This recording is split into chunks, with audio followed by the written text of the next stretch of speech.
Nandana Vraja Jana Ranjana Yamuna Tira Vanachari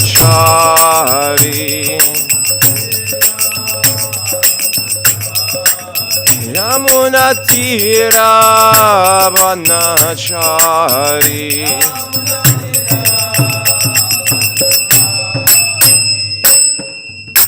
Jai Om Vishnu Pad Brahmahamsa Parivajagacharya Ashtadusha Shishimad His Divine Grace A.C. Bhaktivedanta Swami Srila Prabhupada Ki Jai.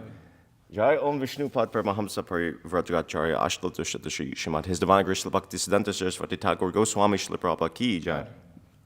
Anantakoti Vaishnava Vrinda Ki Jai. Nam Acharya Srila Haridas Thakur Ki Jai. All glories to the Sum of Devotees. Hare Krishna. All glories to the Sum of Devotees. Hare Krishna. All glories to the Sum of Devotees. Hare Krishna. All glories to Sri Guru and Sri Gauranga. All glories to Srila Prabhupada.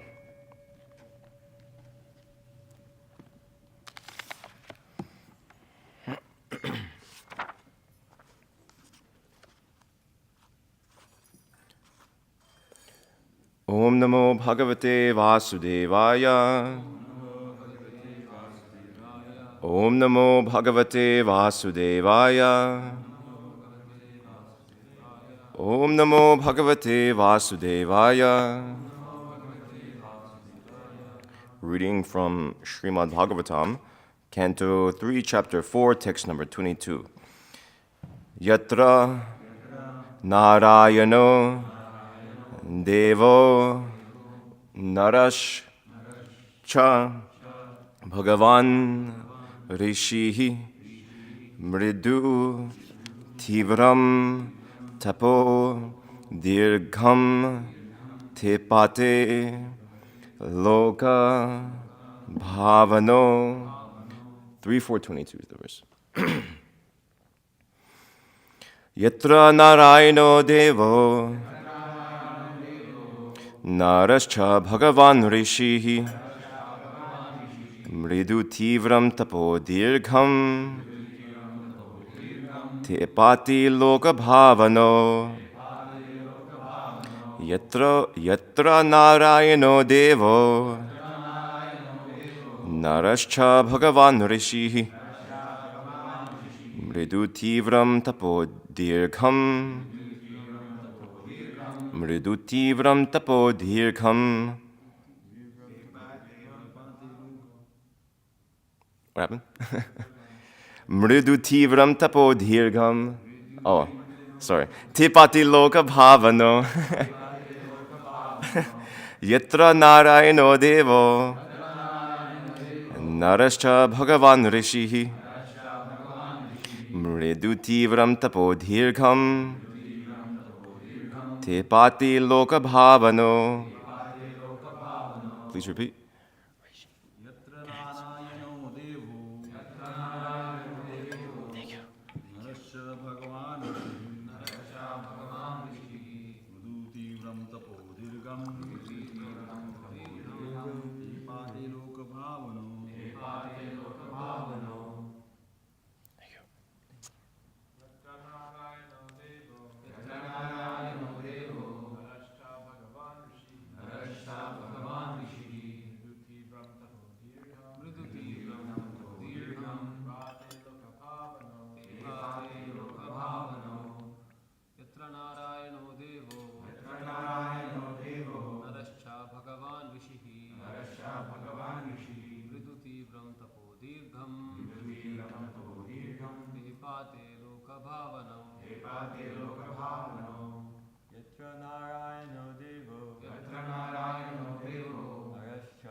Mataji.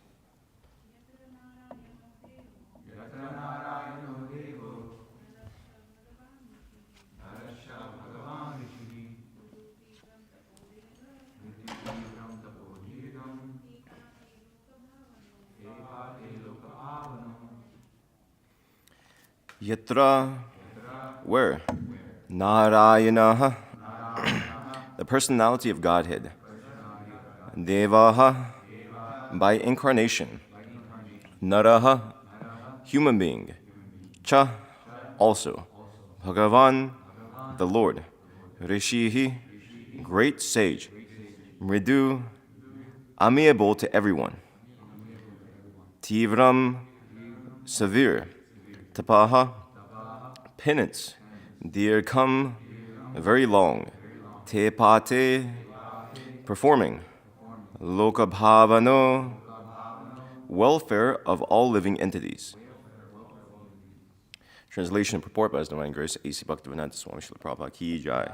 There in Bhadragashram, the personality of Godhead and his incarnation as the sages Nara and Narayana has been undergoing great penance since time immemorial for the welfare of all amiable living entities. Purport Bhadragashram in the Himalayas, the abode of Nara and Narayan sages is a great place of pilgrimage for the Hindus. Even up to present, hundreds and thousands of pious Hindus go to pay respects to the incarnation of Godhead Narayana. It appears that even 5,000 years ago, this holy place was being visited by such a holy being as Uddhava, and even at that time, the place was known to be very, very old. This particular pilgrimage site is very difficult to visit for ordinary men because of its difficult situation in the Himalayas, in a place which is covered by ice almost all year. A few months during the summer season, people can visit this place at great personal inconvenience.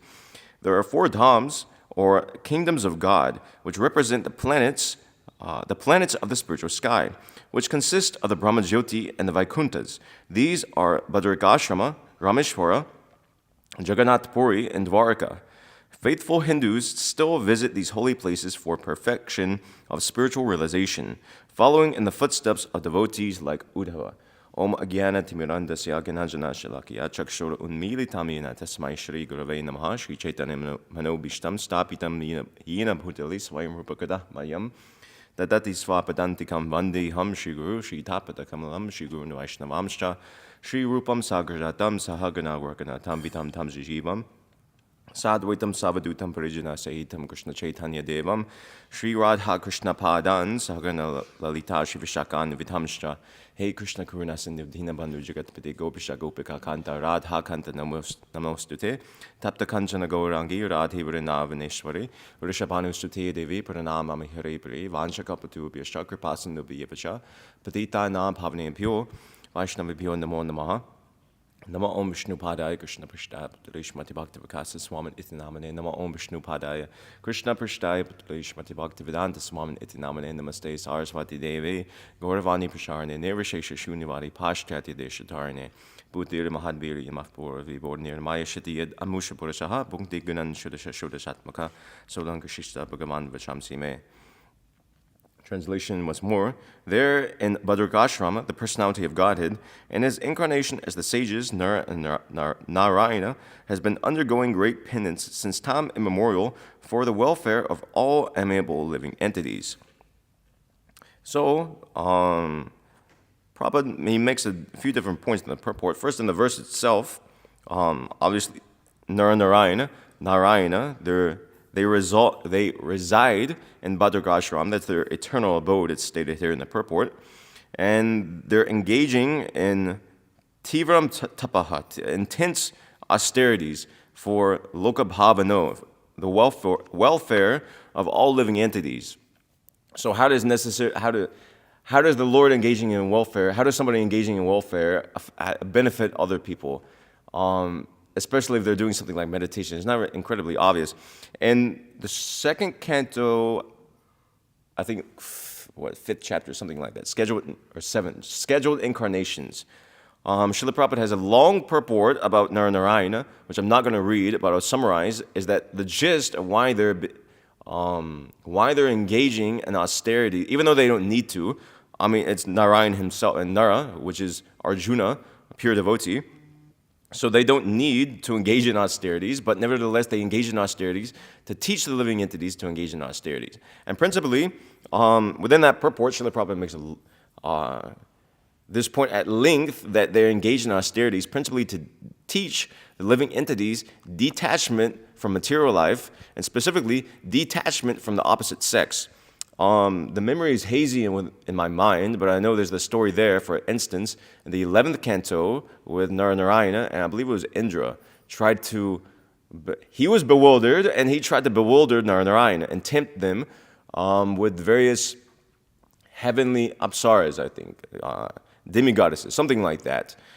And obviously, being the personality of God, he wasn't allured by it. So Narayana, he shows by example, he's a rishi, as is said here. Bhagavan Rishi, well, you can take it in different ways. He's God himself in the form of a rishi. He's the Lord of the rishis, you can also take it like that. But if you take it in the sense that it's the Supreme Personality of Godhead, who's assuming the form of a sage, he's the most perfect example among all the sages. We hear of their name, Vishwamitra Muni. There's one other one which is escaping my mind. Vashishta Muni? What is that?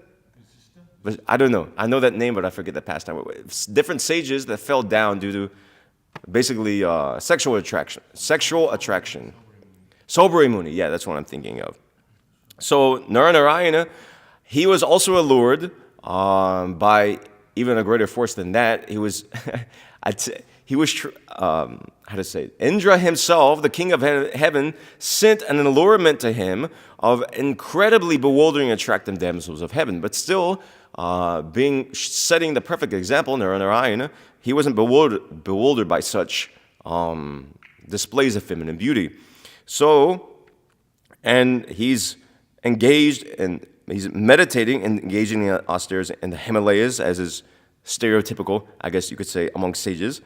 And that's his eternal abode. So yeah, that's kind of just touching the verse. Within the purport, a few different points. So Badarik Ashram. So Uddhava is going to Badarik Ashrama. I'm just looking at the previous verse.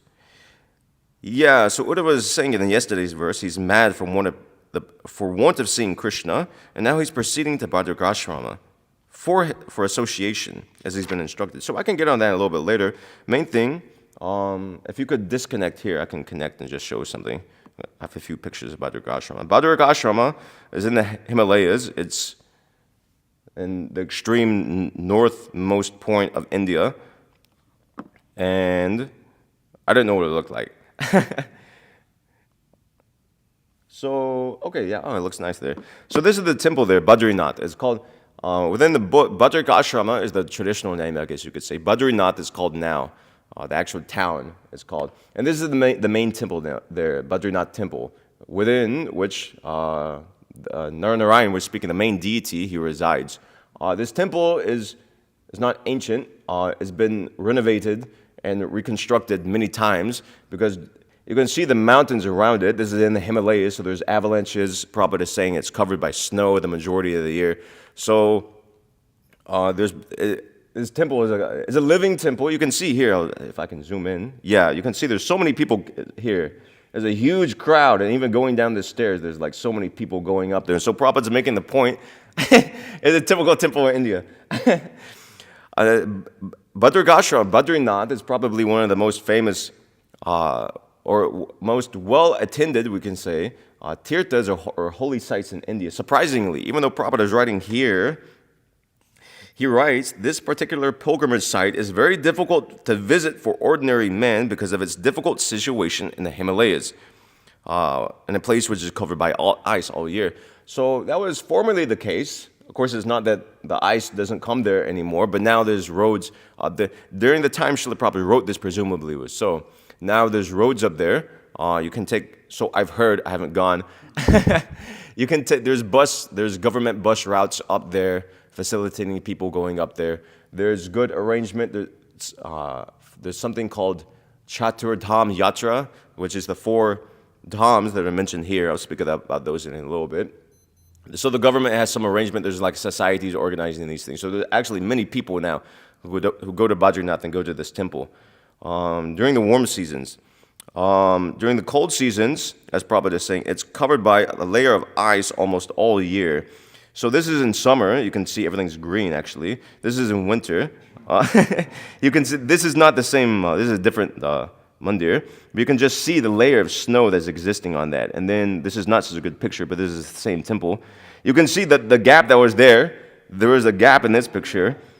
And then here, if you go here, everything's covered over by snow. You can see here there's a window, and it's completely covered up to snow. And then, yeah, this is the Badrinath itself.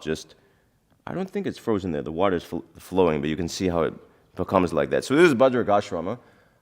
Most of the year is covered by snow. And so actually what happens is only accessible during the summer months, practically. Not even that, a little bit less, because the snow starts even before then a little bit. The cold season sets in. So you can only go, actually the government only allows you to go there during those months. And during the winter season, the temple itself actually, and the whole district is shut down. So the temple doesn't operate. I don't know if pujaris stay back to operate it. I don't know exactly how that works. According to my understanding, what I read online from whatever sources I could find, the pujaris light ghee lamps within the temple, and they keep a stock of bhoga within the temple. And they keep that there for the winter months, because otherwise it's impossible to get supplies up there. So from what I understand, the place is evacuated during the winter months, mostly aside from some extreme sadhus who go there, but the temple isn't open. It reopens during the summer months. So it's seasonal like that. So it's an ancient place. It says, Prabhupada writes here, it appears that even 5,000 years ago, this holy place was being visited even by Uddhava. So even during the previous yuga, it was known as a holy place. So, according to whatever tradition or lore, you could say, local tradition, it was established in Satya Yuga, or even in Satya Yuga it was existing. So it's a very, very old place. In recent history, it was a very popular place for Buddhism, Tibetan Buddhism. You can see a little bit here, not so much detail, but some architecture of the town, I was seeing some pictures, is influenced by that style of sort of Buddhist architecture. Not the main temple not so much. It has its own style, but it's not Buddhist. That sort of changed when Shankaracharya, he established his mutt there, Jyotir Mutt, which is also here. I had a picture, but for some reason, it didn't transfer.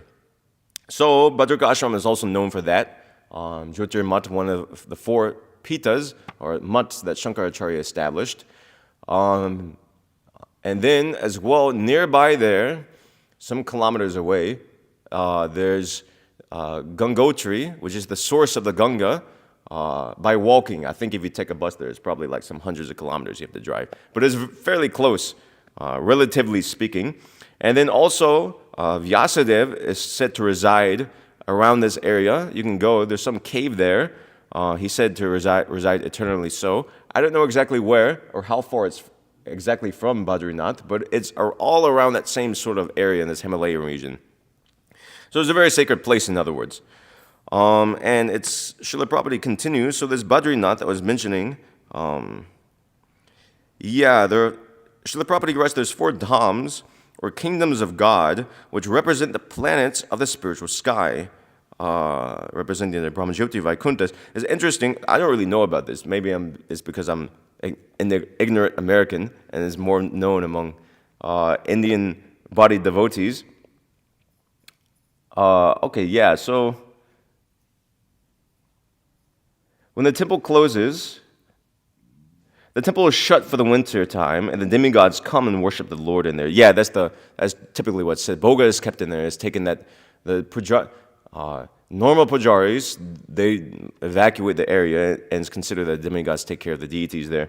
Their worship can be heard from outside the temple for those who remain, and the deities are nicely decorated when the temple opens. Also, I was mentioning they stock this bhoga, different supplies for the winter, and they light ghee lamps, and when they return, the ghee lamps are still burning, and the bhoga is exhausted, the supplies are exhausted. This is a local tradition. So I was mentioning these 4 dhams. Chaturdham is, there's another word I'm just forgetting. These four dhams. I didn't know anything about this personally. I knew there's the 4 mutts of Shankaracharya established in different directions, but apparently there's concept of these four kingdoms of God in India, these four dhams, specifically Bhadragashram, Rameshwara, Jagannath Puri, and Dwarka. So I was wondering specifically why these. I didn't know their prominence. Of course, these dhams are mentioned in Shastra, no doubt. Bhadragashram we're reading about here, Rameshwaram, Puri, and then Dwarka, obviously. They're all mentioned in Shastra, and they're all glorified in Shastra. You see Mahabharata, there's glorifications there within the different Puranas as well. There's different glorification of different tirthas throughout India, but these four specific ones, according to my understanding, or it may be there in Shastra, but it seems prominently they're given importance mainly because Shankaracharya, he gave them importance. He listed these four dhams as very prominent places. He himself went to these, purportedly there's conflicting biographies, but he purportedly went to these places. It's pretty impressive. He must have walked there. And so if he did so, he went all the way from Badrinath, all the way down to Rameshwaram, and then to Puri, and then to Dwarka. That's really impressive, actually. That is really crazy. He went to so many places. Obviously, we hear about that. If you know a little about his biography, he traveled widely and debated widely, defeating, mainly driving with different things, defeating with different parties there, etc. Most prominently, I was mentioning Buddhists. So you see, the Badrinath was formerly, had some great Buddhist, it was a place of Buddhist worship, actually. But now it's primarily Buddhism. I don't know if it's still so much there. Definitely is more of a Hindu center now. There's so many Hindu pilgrims that go there, primarily because Shankaracharya's preaching work there, you could say. He established one mutt there. I mentioned Jyotir Mutt. Also, he established in these other dhams, Rameshwaram, there's Sringeri Mutt, one of the more prominent ones. In Puri, there's Govardhan Mutt. And then in Dwarka, there's Sharda Mutt. Sharda Pitam it's called. So he established these four mutts in these four dhams. And principally, according to my understanding, this system of, and there's something called Chaturdham Yatra. There's a system there in India, either organized by the government or by some societies, to where you can you can go and you visit these four dhams in an order. So according to my understanding, Shankaracharya came up, he presented this system. It's interesting Srila Prabhupada is mentioned here. Of course, these things are there in Shastra, and there's prominent deities there. Don't get me wrong, just like in Puri, we ourselves assign importance to Puri. All tirthas are important. Some we consider more important than others. There's Gaudiya Vaishnavas, obviously. In Puri, prominent deity there's obviously Jagannath. According to Shankaracharya's, or you could say some people's understanding, I don't know specifically Shankaracharya, they consider that these four kingdoms of God, they were established in different yugas, and each deity there is supposed to have been the incarnation for a different yuga. And some people consider Jagannath the deity for Kali Yuga. So it's not exactly our understanding given to us by Srila Prabhupada, and actually Shastra itself, it gives us the understanding the incarnation of Kali Yuga is Chaitanya Mahaprabhu. So without getting sidetracked into that, Madhvacharya also went to Bhadragashram, on a side note. So in Jagannath, in Puri, there's Jagannath. In Rameshwaram, there's Ramanatha Swami. I don't know, some of you may have been the big temple there. I didn't go. Then in Dwarka, there's Dwarkadish. There's a big temple there, the major temple there. And then in Bhadragashrama, obviously, there's Narayan. I'll get to that later because I don't know what that is. So anyway, I'm mentioning these four dhams. These four dhams are there, but there's also prominent deities there, even without taking Shankaracharya's conception of it and making the point. And they're glorified in Shastra, Puranas, etc. We have our own dhams we assign importance to. Of course, everybody recognizes these dhams. Mathura/Vrindavan, same thing. Puri, I've just mentioned. Dwarka, also, we assign importance to. And then Navadvip, Mayapur specifically within there. Navadvip, the greater area. Gaudiya Vaishnavas, we have our own dhams we assign importance to. We go there. We can go to other dhams as well. We see Lord Chaitanya. He went to so many places. I don't think, to my knowledge, he didn't visit Narayan temple. Krishna himself didn't go there. Krishna himself, he went to so many places. He traveled around many places in North India, even Mithila, He even went to the heavenly planets to see Mahavishnu, but he didn't go to Badrinath, even though it was somewhat close nearby, and Krishna could have easily gone there. So, because he didn't go there, sometimes Jiva Goswami, he makes the point, in different ages or different millenniums, sometimes Krishna himself goes to Bhadragashrama and he gives the association. He gives his association to the sages residing there. And sometimes he sends Uddhava or some other representative. So within these pastimes, we see that Krishna himself, he didn't go to Bhadragashrama. So he's sending his representative there.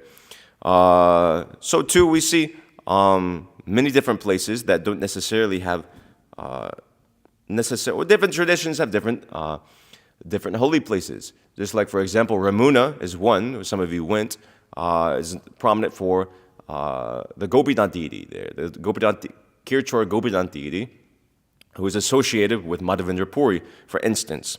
So two different traditions, Vallabha Sampradaya, they have their holy places. Sri Vaishnavas, they have their holy places, they have their Divya Deshams, etc., like that. We respect those. Lord Chaitanya, he himself went to a few different of these places.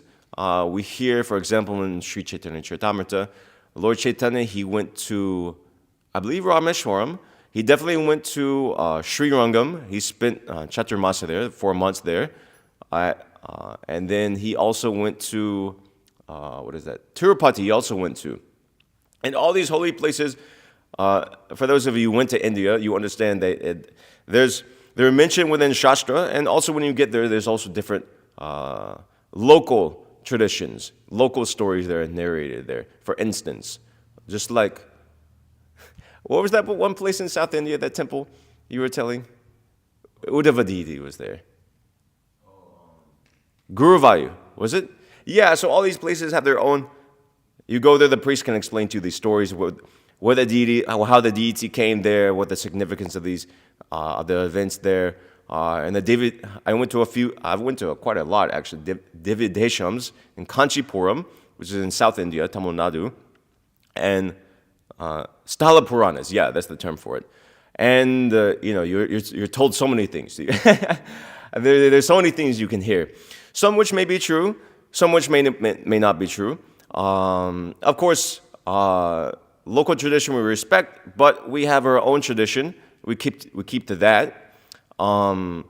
Just like so many things. I don't want to branch off within a tangent, but the main point, there's many different stories, there's many different places, there's many different temples, even if you go to different temples, different people will tell you different stories about the same temple. So there's conflicting accounts. Generally, we speak inside our own tradition, and yeah. So whether or not these particular stories are true, whether not true, there's one story. Srila Prabhupada, when he visited Tirupati temple, I thought this was interesting. He recalled he was with Srila Prabhupada at the time, and the priests actually, in one, where was that? I think in Lilamrita was recalling. When Prabhupada went to Tirupati, of course Tirupati is huge crowds. Now, I'm sure even during Srila Prabhupada's time, but the priests, they will clear out the, I guess, I don't know the word for it, the room where you get like darshan, basically, the room where you see Balaji, you see the Lord. They would clear it out and give Prabhupada a private audience of the Lord like that. And Ananda Mahaprabhu, he was recounting that at one instance, the priest was trying, the Sri Vaishnava priest there, he was explaining, as they usually do, at least if you ask, how the Lord came to, how the Lord came to Tirupati, the story with how the Lord was in debt, etc., like this. I won't narrate the story because it's a little long. For those of you who know, you know. So this priest was narrating the story like this, and Srila Prabhupada, he was listening for some time, and he didn't seem interested. And he was hearing the priest, and then he just sort of left the conversation, something like that. He didn't show interest in it. So these stories, true or not true, they don't always necessarily nourish pure devotion.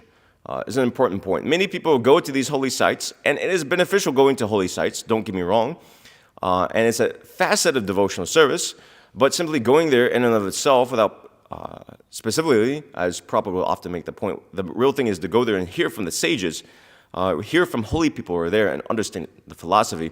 Just like you saw, many people are going to Bhadragashrama, but how many people actually understand the significance of going there? For instance, they may understand the story of the deity there, but it doesn't awaken pure devotional service within their heart.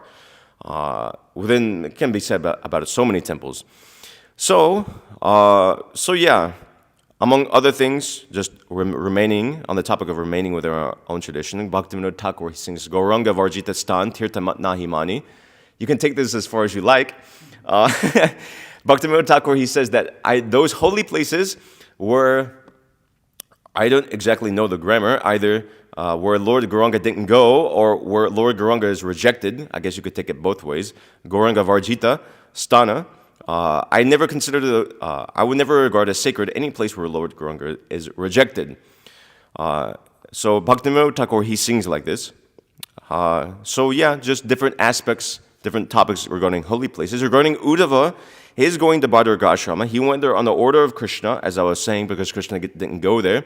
But Uddhava is going there, as we've heard before, is basically as good as Krishna. Uddhava, he's so dear to Krishna. There's one famous verse that's some semi-famous, I guess you could say.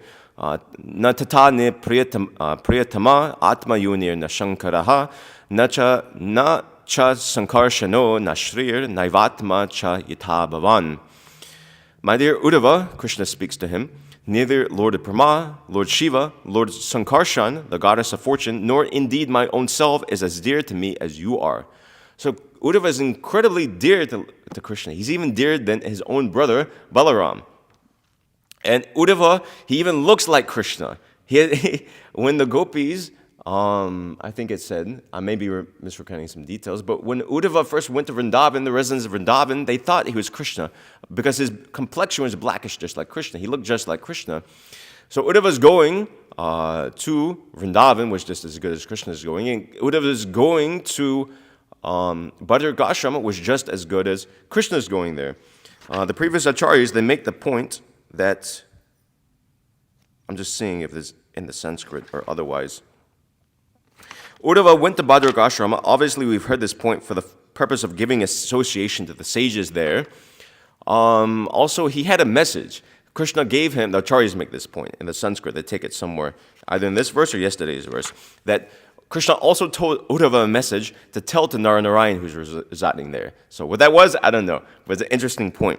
Another interesting point is that Uddhava is going to Bhadragashrama. The sages there, they're already devotees of Narayana, otherwise they wouldn't be residing there. They're already devotees of Narayana. But still, Uddhava went there to give him his association. And two, they had the association of Narayana.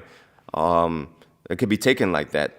Still, nevertheless, Uddhava went there. It's described that Uddhava himself,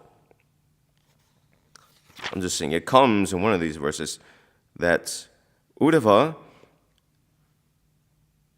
I guess Prabhupada gives a different translation of the Sanskrit, but Jiva Goswami explains the Sanskrit in some previous verses as Uddhava is considered the spiritual master of the three worlds.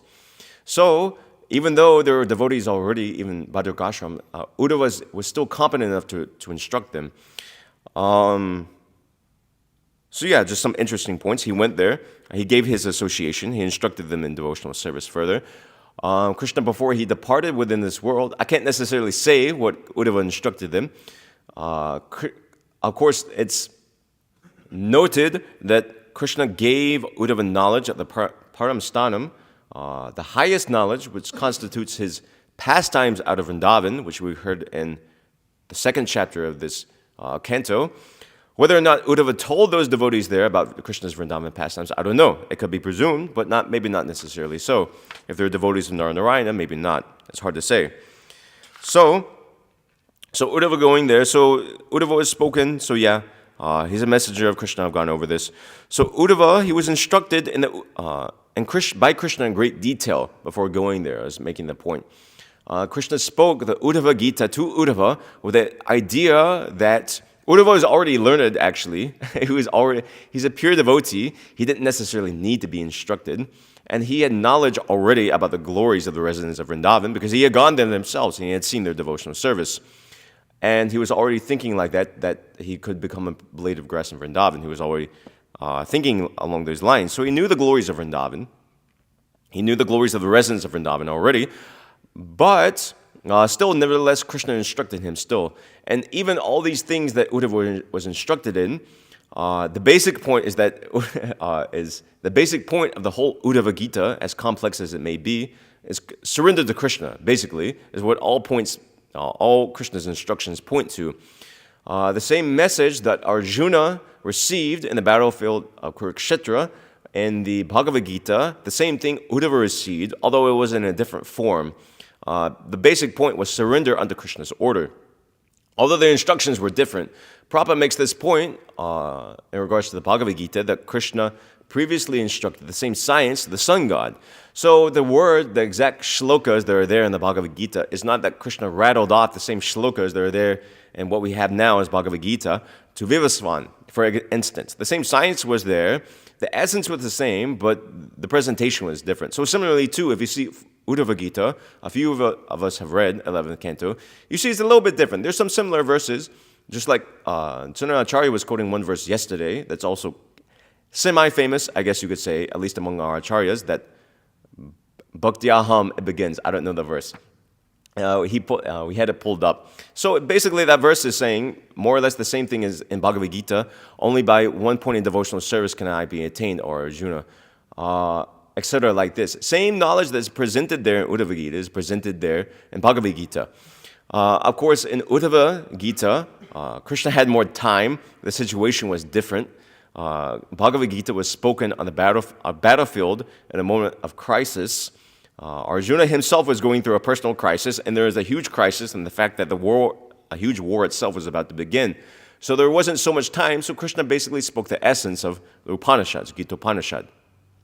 Whereas at Uddhava Gita, he had much more time. He spoke about different grades of devotees, different grades of devotional service, so many things. Karma yoga, jnana yoga, that's there in Bhagavad Gita too, but going more into it. And then also going into things like yoga siddhis, for instance, things like this. So Uddhava got, you could, in one sense, a more elaborate version, but he got the same knowledge as Arjuna. On one hand, although I'm saying the conclusion is the same, seemingly the conclusion was different, because if we look, so why did Krishna speak Bhagavad Gita? And there's another Gita along the same terms. After the battlefield of Kurukshetra, just while I'm on it, came to mind, Arjuna forgot the teachings of Bhagavad Gita, and then he asked Krishna again, can you please explain to me that those same teachings you explained to me on the battlefield of Kurukshetra? And then Krishna, he chastised Arjuna for forgetting those instructions, and then he explained the whole thing again. It's something called the Anugita. Of course, the teachings there, still they're different if you look at the verses, and it's not the exact same thing. The words are different, but the essence is the same. But this point that Uddhava, the knowledge was the same, the philosophy was the same, but the conclusion Uddhava derived out of it, the application. So there's the theory and then there's the application, right?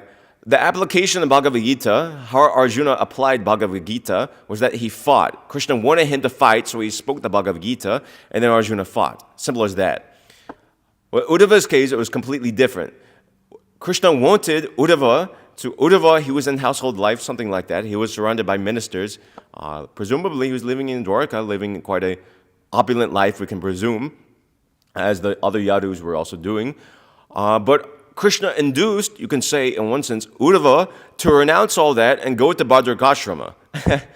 Going to, of course, which is basically, if you take it, at least in those days, it was akin to taking sannyas. If you're to walk to Bhadrakashrama from Dwarka, it's a pretty big feat. Even walking to Bhadrakashrama, of course now I was mentioning there's roads and whatnot, but previously it was very, very difficult. There was no proper path.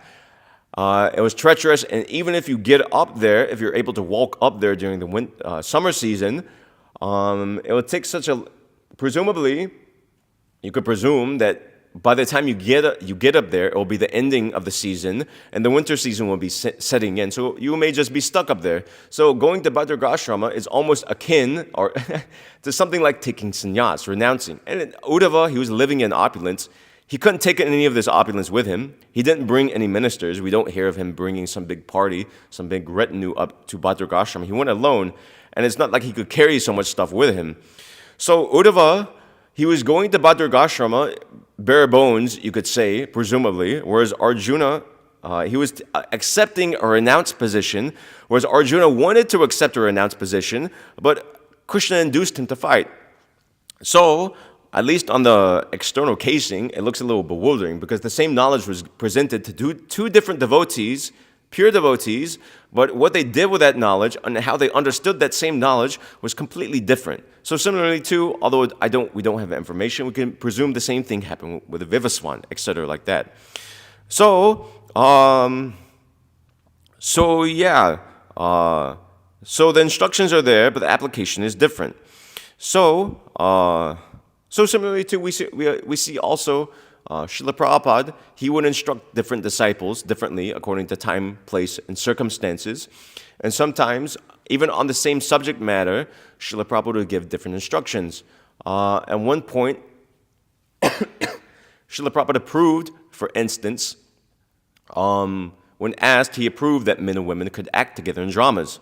And another situation, he said that it's better if only the men, if there are men and women involved, it's better that only men are involved. So he gave different instructions according to time, place, and circumstances. In the first canto of the Bhagavatam, Srila Prabhupada writes that there's no harm in co-education between the two fair sexes, between men and women. But later, Srila Prabhupada wrote very clearly that men and women should have separate educations, and that even that education should be different. So, instructions are given based upon, although the philosophy is the same, the philosophy is sort of like a tool which can be used in different circumstances, and even it's to be understood according to different circumstances. It wasn't correct for Arjuna to renounce, and it wasn't correct for Uddhava to remain in Dwarka. Rather, the correct application of the philosophy, you can take it. You can take it many different facets. You can study the Uddhava Gita. You can understand the different grades of devotees, the different levels of yoga, how to attain moksha. All these wonderful things that are presented there. Even in Gita, complex teachings are there. But the point of all the philosophy, in both cases, was to induce both of those devotees to accept Krishna's order. That was the basic point. And that was basically accepting that point of accepting Krishna's order and acting on that order. That was the perfection of understanding it, even though that order was different in different circumstances. So, our spiritual master's order, Srila Prabhupada's order, our Acharya's order, also may be different in different circumstances. I was making this point, just like if you see the letters of Srila Prabhupada, there's many conflicting instructions. And even what Srila Prabhupada writes in his books sometimes is conflicting, and it conflicts with what he said at different places. Just like a famous example, within the 7th canto, there's the appearance and dress of the brahmachari, which is there in Shastra himself. And Srila Prabhupada, in his purports, he affirms this, that this is how a brahmachari dresses, in, matted hair, deerskin, not cutting one's nails. But Srila Prabhupada, practically, he gave his disciples saffron cloth, which even traditionally brahmacharis didn't wear saffron, they wore white. And he told them to shave their heads, keep their nails clean, etc. like this. So these things are to be understood according to Shastra, Guru, and also Sadhu. Guru, Shastra, Guru, Sadhu Vakya. Shitite Korya Aikya. So these things traditionally, so what happens when there's disagreements, even within Guru Sadhu Shastra, what do you do then? What do you do when the spiritual master gives two conflicting orders and it's not immediately clear what he wants or what the obvious path is? Oftentimes it's not the case, but sometimes it's the case. Traditionally, you would look to tradition. What would happen in most sampradayas, at least according to my understanding, is that the learned, if there wasn't one head of a. Usually, if there was a head of a sampradaya, then that person's opinion, his understanding of the situation would be taken, and it would be taken like that. If there's not one head of a sampradaya, then typically the learned heads, the learned devotees within the sampradaya, the scholarly devotees, etc., like that. Advanced devotees, not just scholarship alone, also advanced devotees. They will meet together and discuss, and then they will come to a resolution, and then that will be accepted. You see this, for example, within the Parkiya Swakiya debate of the Gaudiya Sampradaya. For instance, among other things, whether the highest rasa is that of conjugal love in a married relationship or that within paramour relationship. So traditionally, these things were done in this matter. So yeah, I was making this point. So Uddhava and Arjuna, they received directly the order of Krishna, and they acted on that order after hearing the philosophy. Of course, we're contaminated by the modes of material nature, so we can't see Krishna. We can see Krishna. Krishna is there. Krishna Balaram is there. We can go before deities of Krishna. But because of our conditioning, we can't immediately recognize. So Krishna appears to us practically in the form of the spiritual master, previous acharyas, and they give us instruction. So hearing instruction from Guru, hearing the same philosophy from the spiritual master is just as potent as hearing the philosophy directly from Krishna. Reading Prabhupada's Bhagavad Gita, it's as good as what Arjuna heard directly Bhagavad Gita from Krishna. And the same order, not same order, but the order of the spiritual master is as good as the order of Krishna.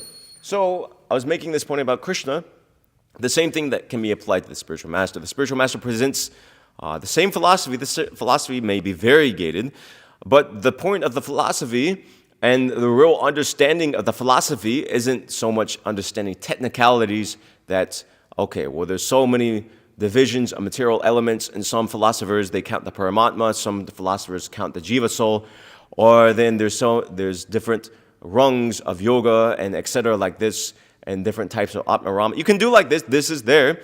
Not to discourage this like this. It's not that we are anti-intellectual or discourage scholarship, but scholarship for the sake of scholarship has no use. Rather, the point of scholarship, if it doesn't lead one to surrender to the spiritual master, is completely useless. As have been cases, even within recent history, we see during Srila Prabhupada's time, we see, for instance, at least 2 disciples who were scholarly, but they ended up rejecting Srila Prabhupada's order. Even before, we hear of them rejecting Srila Prabhupada, but even before that, if you read the letters, they started to disobey Srila Prabhupada's order. He wanted one disciple, scholarly disciple, to serve in Gurukul, and he just left that situation straight up and went to Vrindavan. And Srila Prabhupada was shocked that he did such a thing. Srila Prabhupada wanted him to help with his books, doing Sanskrit proofreading work, and he didn't do it. He left the Vrindavan. Srila Prabhupada was very surprised. So he understood the philosophy very well, no doubt, probably so, in terms of technicalities, maybe so, but he missed the basic point of surrender to the spiritual master. And his spiritual life, both of the at least one of them, I don't know what happened to the other one, his spiritual life basically went to hell after that. So you can be very learned, but what's the use of learning if you don't have the mercy of the spiritual master? Of course, learning, scholarship, etc., is an opulence. A devotee is naturally learned. Srila Prabhupada is very learned. Srila Bhaktisiddhanta Saraswati Thakur is very learned. But it's only if that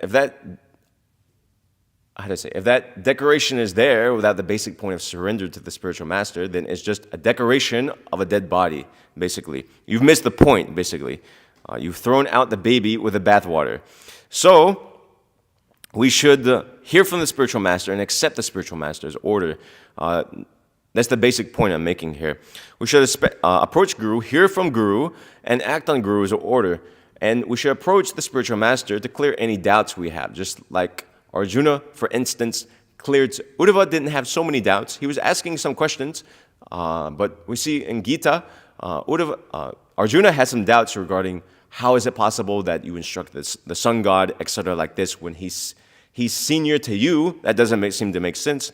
So the role of the spiritual master is to clear doubt. So if we have some doubt within Krishna consciousness or as to what to do in Krishna consciousness, we may have a practical understanding, we may have a theoretical understanding of the philosophy, but we may be confused as to what to do.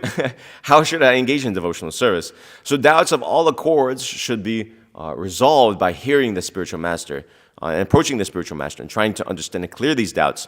And the spiritual master, he'll give instructions regarding how to understand, and then he'll give instructions as to what to do.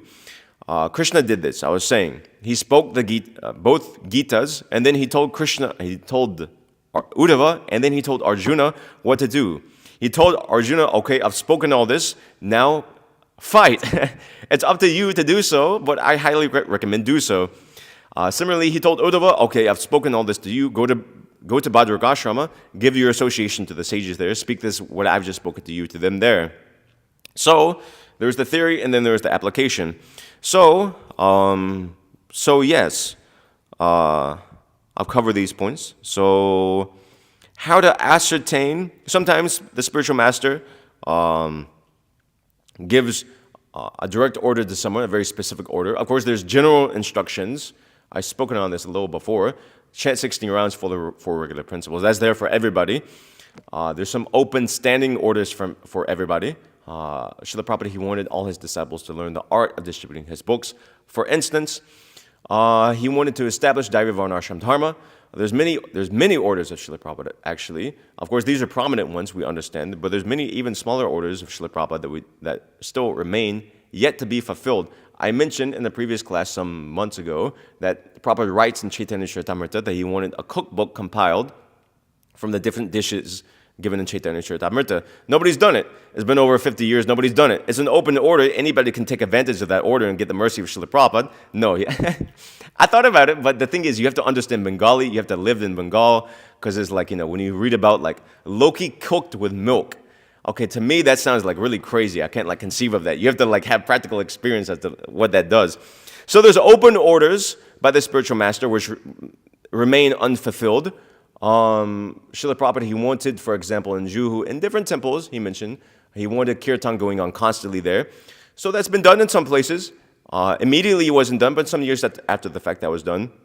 So there's open orders, standing orders like this, specific open orders, and then there's specific orders to different disciples, where the spiritual master will specifically order a disciple, you go here, you do this, and etc. Different things like that. It may be sort of like life-oriented. It may be smaller. He may just be telling the disciple, like, hey, you should learn this verse or learn some songs or something like this. But still, these orders are also very valuable because they can give a disciple, it can mold a disciple's life and give him direction to his life. Just like Uddhava was very clearly given direction as to what to do, go to Bhadragashrama, even though he didn't want to do so, and it was painful for him to do so, because it meant separation from Krishna. Uddhava left in a situation. Uddhava left Krishna. It wasn't that Krishna disappeared first, and then Uddhava left. Uddhava had to leave Krishna. So he didn't see Krishna's disappearance pastimes. But, like this. So he was specifically instructed like this, and if it was for his welfare spiritually. There's no material for Uddhava, but generally, so I can just basically say spiritually, both in the sense that doing welfare to the sages there in Bhadragashrama, and also Uddhava didn't have to experience the pain of Krishna's leaving this world. He wasn't there to see the otherwise painful pastimes of Krishna departing from this world. So Krishna saved him from that situation. So the spiritual master, he similarly too, he can understand the mind of the disciple. Srila Prabhupada writes in the Chaitanya Charitamrita, the first chapter, that the expert spiritual master knows how to perfectly engage the disciple. So sometimes this is done directly, sometimes this is done in a more indirect form. We see Srila Prabhupada's spiritual master, Srila Prabhupada understood that his spiritual master wanted him to take sannyas. Of course, externally, Srila Bhaktisiddhanta told Prabhupada to go and preach in the English language and try and preach in the West. The practical details of that manifested later. Srila Bhaktisiddhanta didn't tell Prabhupada, go to New York, preach, establish this. All that was later figured out by Srila Prabhupada, by spiritual master within and Paramatma within, instruction within and instruction without. Can be both, just like, for example, the story of the librarian telling Srila Prabhupada you should publish books. So Srila Prabhupada understood this is my spiritual master speaking to me. He's directing me rather than printing newspapers or something like that. Magazines, Back to Godhead, who was printing at that time. So sometimes the spiritual master may directly, you could say, physically or in his form, instruct the disciples. Sometimes the instruction from the spiritual master may come from other means. It's possible.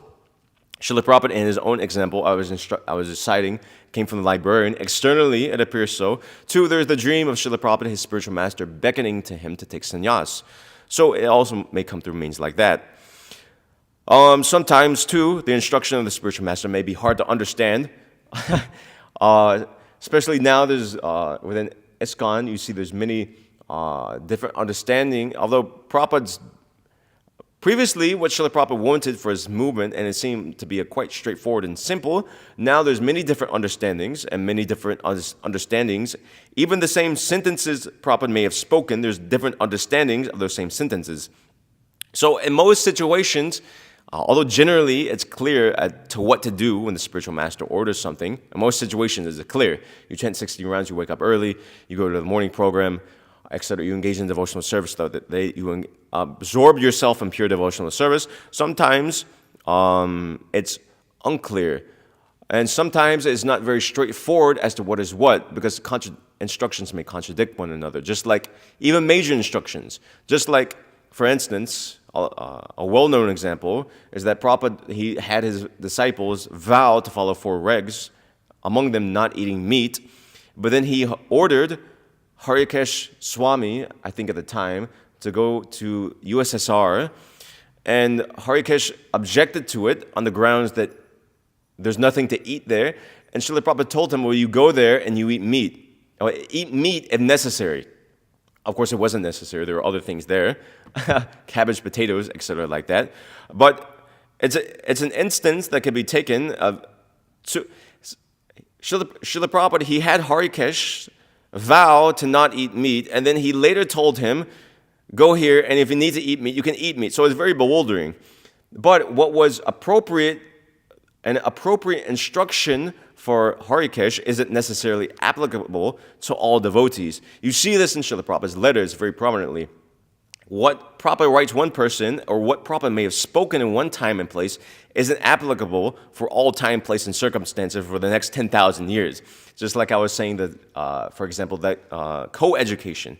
Another thing that's somewhat well known, when Prabhupada's disciples first went to India in 1970, they were going before them, but the first big group that went there, they were doing Harinam Sankirtan, and it wasn't so well received. People thought they were beggars, and they will give them less than a rupee, some paisa, basically. And Prabhupada didn't like this. He thought they were being received poorly. People were taking it as something cheap, and he stopped the devotees from doing Harinam Sankirtan and instead engaged them to go meet government men, big men within society, as Prabhupada he himself had done when he preached in India, and make life members. So it's said that Prabhupada stopped Harinam Sankirtan in India, but it's not that Prabhupada stopped Harinam Sankirtan in India for the next 10,000 years. Nobody should do Harinam Sankirtan in India. It was for that specific time, place, and circumstance, and it was applicable then. So in getting instructions from Srila Prabhupada, even our own spiritual master, we have to look at the context. There's a greater context in which these instructions appear. It's not that these instructions appear in some sort of vague void. They're always, not always, but generally, they can be contextual. So generally, it's very clear as to what to do. Sometimes there's some exceptions, and those exceptions, they're to be understood in line with saintly personalities. Just like, for instance, the same example, Harikesh eating meat and violating a very obvious Shastric rule was done so not out of his own understanding, rather it was done so on the perfect understanding of a perfect person, Srila Prabhupada. So these sorts of violations of, you could say, when a transgression of a lower dharma happens, it's done so on the order, and when one transgresses the lower dharma for the sake of a higher dharma, it's always or generally done so in the order of one's spiritual master or saintly personalities. So, okay, I can end there. I can open up for comments and questions. Yeah, so, anything? I hope that's okay. I don't know so much about Naranarayana or Bhadrak Ashram, so I try to do whatever justice I could.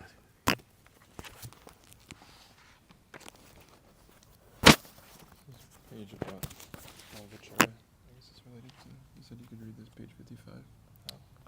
Okay. Okay, this is a book about the life of Madhvacharya. The Badrinarayan temple is about 10,200 feet above sea level on the western bank of Alakananda Ganga River. Actually, the river is made up of five small streams coming from nearby glaciers. Towering above the temple are Naranarayana mountains, which are said to be the two rishis, Nara and Narayana, who transformed into mountains so that they could stay near the Lord Badrinarayana. The parents of Naranarayana, Dharma and Murti, stay nearby at Keshava Prayag, about 8 kilometers from Badrinath. This is the place where Dharma meditated for the purpose of getting Naranarayana rishis as his sons. The pillars at the entrance of Badrinath temple display 10 incarnations of Lord Vishnu. Just inside the gate is Garuda, and the two gatekeepers, Ganesh and Hanuman. The Shalagam Shila of Badrinarayana that is on the altar was brought there by Shankaracharya. There is a deity of Badrinarayana, and to his left are the deities of Naranarayana rishis. Lord Narayana is seated in the Padmasana, and Nara is standing in the Dhanurasana. To keep the effects of Kali Yuga at bay, the Sudarshan Chakra is also installed. There is an eternal lamp called the Jyotir that has been burning continuously since time immemorial in their inner sanctum. The Shastra mentions Pancha Badri, or 5 Badris. Okay, this is a longer section, so I won't so much go over this. But yeah, it's just some additional info. If it was something you could speak it, because otherwise I don't know. Oh, you have some video. What is this? Oh, we can first take comments and questions, and then somebody has, and then I can play. Anything from the men regarding the class? Yes.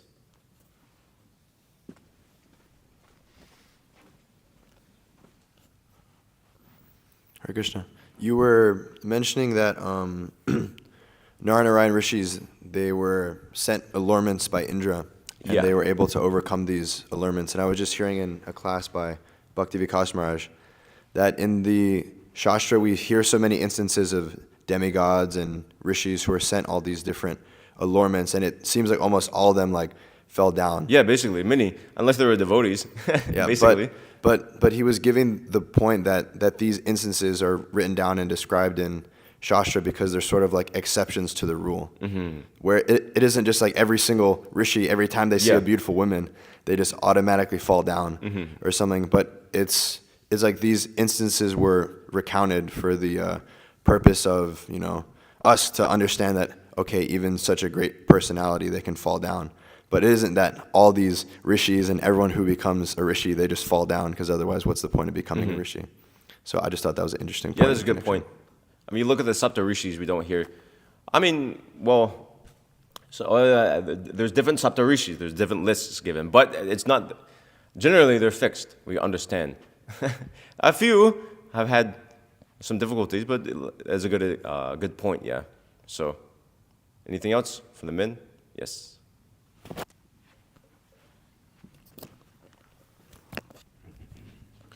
Prabhu, the Naranarayan rishis as the both of them as, I guess, is it considered like a plenary expansion of the Lord, or is it that Amsha? Yeah. Amsha? Yeah. So because you hear that usually is that Naranarayan is an incarnation of God, an incarnation of Krishna. Yeah. But also that Nara rishi is an expansion of Arjuna. Okay, so this point I'm a little confused on, actually. Presumably, I don't know. Because the thing is, okay, I'll give you some logic, which may be imperfect, but some philosophical speculation. So, Naranarayana rishis are amshas of Krishna. Okay, obviously, that just came in a few verses before. So, in amsha means like direct expansion, like amsha. So my understanding is that if Narayana is an expansion of Krishna, of this form of Narayana, then too, presumably the Nara is an expansion of Arjuna. Because Krishna is the Supreme Personality of Godhead, and Arjuna is an eternal associate of Krishna, for instance. So that's my understanding regarding that. I don't know of a specific statement, but that's my logic I'm applying there. So you're saying that like when they expand, the expansion they expand together, but coming Yeah. from one expansion come from Arjuna. Yeah, they come and one together, from always together, Narayana. yeah. Yeah. Okay. Is that okay? Yeah. Is it sort of like? It's said within the Mahabharata that Narayana came as Krishna or Arjuna. There's statements like that, but Yeah. we understand from the perspective of Krishna's to Bhagavan Swayam that Krishna is the fountainhead of all incarnations. So it may be understood like that, just like we understand that Krishna came from Mahavishnu means he came for the medium of like that through the. I won't go through that, but you know that understanding coming from the Chaturvi, who entered this world through Mahavishnu. So similarly, it may be something like that. Maybe the description to bewilder some people. Could also be there. Yeah. But according to our understanding, not our understanding, it's stated there in the Bhagavatam that Krishna is the supreme. So my logical philosophical inference would be that those eternal associates of Krishna, then somebody like Nara, for instance, who's would also be an expansion of Arjuna. That's my understanding. Yeah. I mean, that would make sense. Yeah, presumably. And did Balaram go to Badrinath? I don't know offhand. I know he made like a circle of India, but I don't know if he go to Badrinath or not. I didn't look. Anything? Yes. Hare Krishna. Hare Krishna. I wanted to ask about these quotes that you mentioned about Srila Prabhupada's point on co-education. Uh-huh. There was, it seems like he had this statement which was supporting or allowing co-education, that there was a situation where it was necessary because he couldn't manage separate education at that time, I guess. So, and later on, as the movement developed and there was more facility, then he was stressing more on the idea that it should be separated and Yeah. So my question would be, like, there are many temples around the world where there might not be facility for making separate, or should the first instruction be considered in these cases, or try to do as the second instruction and thereby achieve better results by following? I don't know, a little bit unclear on that. Yeah, I kind of understand the gist of your question. One thing is that, especially in situations like this, you have to consider what's practical. In some situations, is unfortunately the reality. You need to Grahastas should educate their children. Now, is it so? Ideal situation is that the boys are given their education and the girls are given their education respectively in two different fields. So ideally that's the case, and ideally they don't go to Karmi school. Of course, it may not always be possible, unfortunately, in today's world. So you have to see, but we should understand what Prabhupada wanted, which is he wanted separate education, and that should be strived for. That's the ideal. In other words, okay, if there's a situation where there's, due to lack of teachers or something like this, presumably, where, say, a temple is offering co-education, something like that, actually, to really get into it, to be blunt about it, so Prabhupada said education should be given for the men. So if somebody has facility to give education, then education means learning in Shastra, etc., like that. Of course, A, B, C, D, etc., these things are to be given to everybody, basic ideas. But principally, and traditionally too, the men are given the education. And the men are the more educated. Whereas women, it's not that they're uneducated, they're also given some education, but their education is in things like cleaning, cooking, sewing, etc., how to be a mother, etc. And this isn't so much of a formal education, actually. It's given by the family, typically by the mothers themselves. And just in growing up, they learn so many things. So specifically, to really like get a more like direct answer with that, well, I would say if somebody has a facility to offer education, and they're offering education, co-education, I would say it would be better to follow what Srila Prabhupada wanted and give the appropriate education like that. Educate the boys, and then have the family take care of the women, of the girls, etc., like that. Because that's what he wanted, is it not? So, like that. So yeah, just overall in regards to, okay, can you take a previous instruction of Srila Prabhupada and over a later instruction because of facility. Sometimes it may be like that. Sometimes it may be so. Just like, many different things. Just look at our temple. Prabhupada wanted he gave so many instructions for it. There's one letter in 1976-77, Prabhupada sent to all the temples. He said, you have to have prasad constantly ready for anybody who comes. You should have halava, puris, sabji, and immediately when you run out of these things, so that people can take whenever they come. And if you run out of these things, immediately more things should be cooked. And then at the end of the day, all this can be distributed.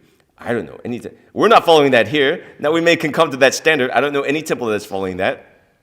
But that's what, Prabhupada wanted that. He sent that to every single temple, for instance. There are many things Prabhupada wanted with deity worship. We're not following that here. We don't have Prabhupada wanted deity worship. We're not following all the exactness here because we're just not at that stage, So, but again, it's all done under supervision of saintly advanced devotees and the spiritual master, specifically, because you can, anyway, I won't go up, but you can, the point is to come to the standard that Srila Prabhupada wanted, not just remain on the earlier instructions. As long as one has that sort of attitude towards these things, I would say that's the best situation. Is that okay? Is that answer?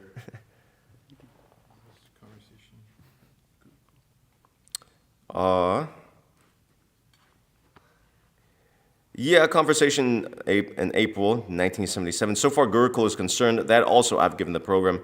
They have given the name of girls. We're not going to do that. Tamal Krishna, what is that? Prabhupada. Girls, boys and girls. That is dangerous. Tamal Krishna, Gurukul. Prabhupada in that article. Just skimming over. So, Tamal Krishna, I thought there were girls in Vrindavan now. They said that they're going to have the girls' Gurukul behind the boys' Gurukul. Gopal Krishna, presumably, was talking about that. Prabhupada, no girls. Tamal Krishna, it should be another city or somewhere else. Prabhupada, yes, they should be taught how to sweep, how to stitch. Tamal Krishna, clean. Prabhupada, clean, cook, be faithful to the husband. Tamal Krishna, they don't require a big school. Prabhupada, no, that is the mistake. They should be taught how to become obedient to the husband, etc. like that. Little education they can get, Prabhupada said. They should be stopped. This practice of prostitution. This is that's pretty heavy. This very bad system in Europe and America. The boys and girls, they're educated, co-education. From the very beginning of their lives, they become prostitutes and they encourage. Now, of course, I don't want to try and explain Prabhupada's words, but I'll give a caveat to that. It's not that everybody becomes a prostitute. It's not that that's the logic followed, but I can say from my own experience, I've known many, both men and women actually, when they because as a result of co-education, it's just they fall into illicit sex and they're incredibly degraded actually. Especially when they get to so-called higher education, when people go to college, I've seen many people, their whole lives transformed. They're just, because of the co-education, of course, there's other things, drugs, intoxication, but among other things, it's very hellish for the character of both sexes, actually, not just the women. So, yeah. Okay? Okay, anything else? From the Matajis, do you have anything? You want to say that thing about I don't know that place. Kapila Dev. I thought he resided at the mouth of the Ganga, somewhere around there. He entered into there, and that's there. If you keep reading on in that book. In this book. Yeah, it's got a couple of things. Anyway, there's so many residents in Badrikar. I would read, but I'd like to have pictures of it. Otherwise, it's difficult for people to. Okay? Anything else? Otherwise, we'll end. Comment about those videos of Guru Maharaj going on Dham Yatra. What is that? There's a link. Something about YouTube In the group? Guru Maharaj going to Dwarka. I'll just leave it. Otherwise, I can play so many videos. You play the audio of the thing or something.